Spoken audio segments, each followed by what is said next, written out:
Hi, my name is Gary, and this is part 3 of my story of the stroke that I suffered on October 2nd of this year, 2012, and my recovery from it. When part 2 ended, I was just transferred to rehab.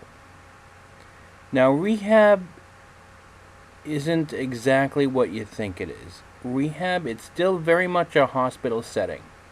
I was in a hospital bed, attended to by nurses and nurses' assistants. The only difference was that I had significant amounts of occupational and physical therapy. Now, physical therapy is defined one way and occupational therapy is defined another. But basically speaking, to put it in a shorthand for you, physical therapy has to do with matters of the legs, and occupational therapy has to do with matters of the arms. Now, when I got here, I was still pretty much useless. I couldn't move my arm hardly at all, and I certainly couldn't walk. When I was out and about, I was in a wheelchair. As a matter of fact, during my rehab, I remember quite clearly finally being able to sort of put enough pressure on my left wheel lock so that I could finally lock it by myself with my arm. And I remember that being quite a triumph. But anyways, they first of all, it's different from a hospital setting in a number of significant ways. First of all, they encourage you to use regular clothes, which I thought was a godsend because I was sick and tired of being in a hospital Johnny. They might be good to sleep in, but they're no good to actually do anything in because, well, quite frankly, they expose the crack of your ass. And that's no fun exposing yourself to the world.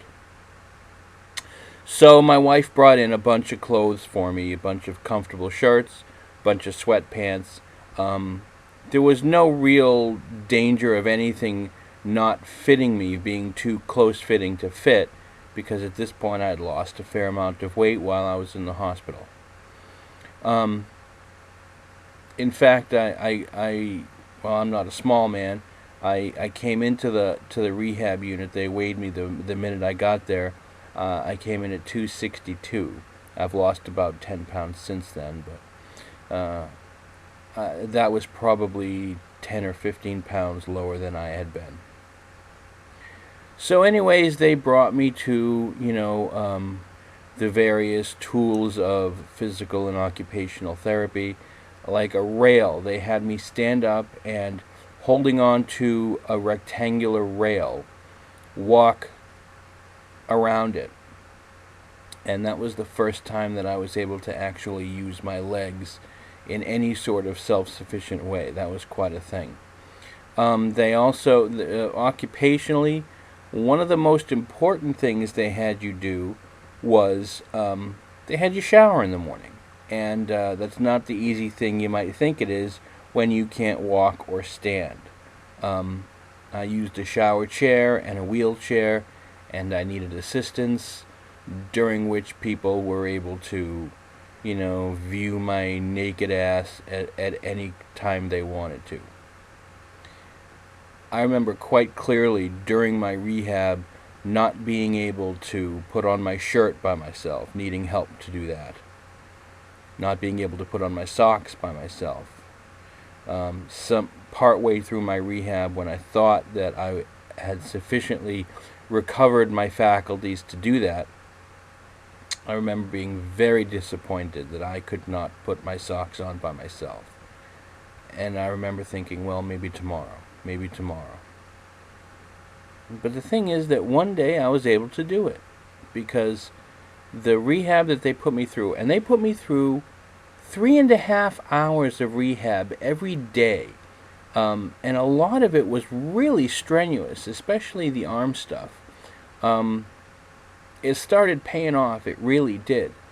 I remember the occupational therapist, his name was Brad, gave me a cane and had me lie down and sort of bench press the cane, lift it above my head. And the act of lifting my arm above my head was so difficult, so strenuous, so painful, in fact, that I broke out in a sweat. I was covered in my own perspiration. I was the guy that, well, here's the thing.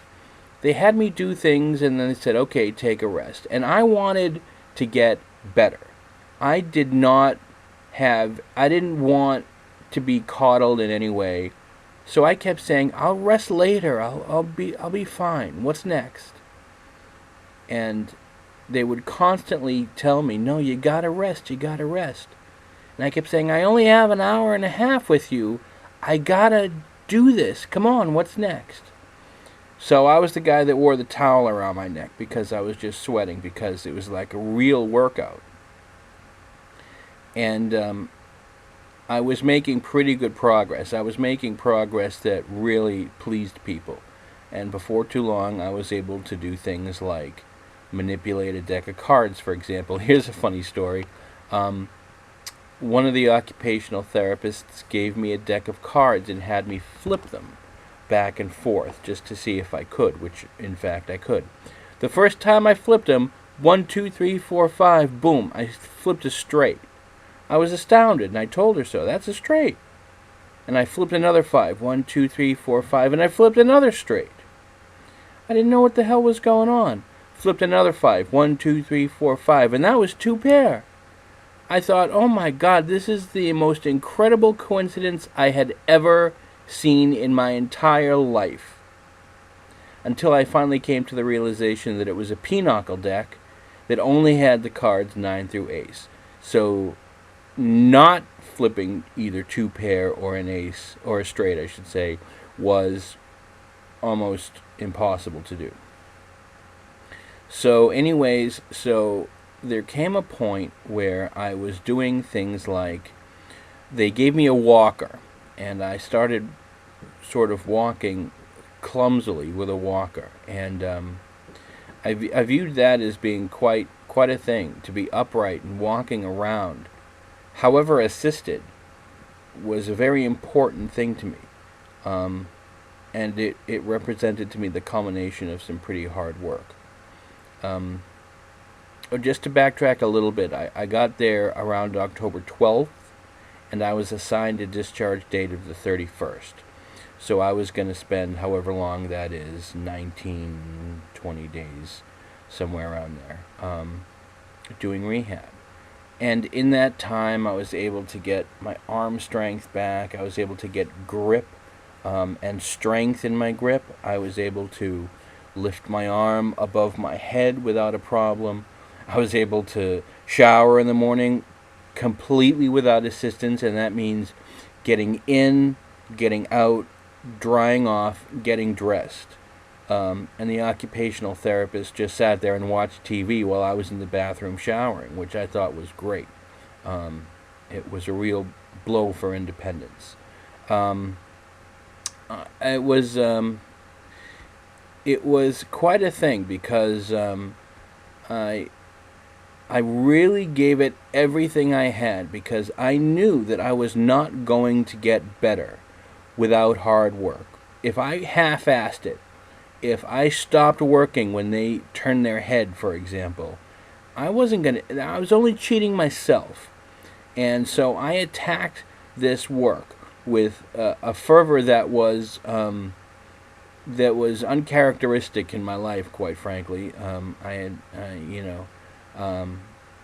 been known to be lazy at times.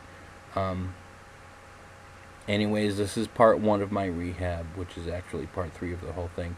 I think I'm going to do another part of it, because this element of my recovery is so important that I believe it bears mentioning a lot of different things, including, for example, the fact that I passed a barium swallow test, but I'm getting ahead of myself. So I hope you enjoyed this. If you have, comment on it or like it, and I'll see you guys next time. See ya.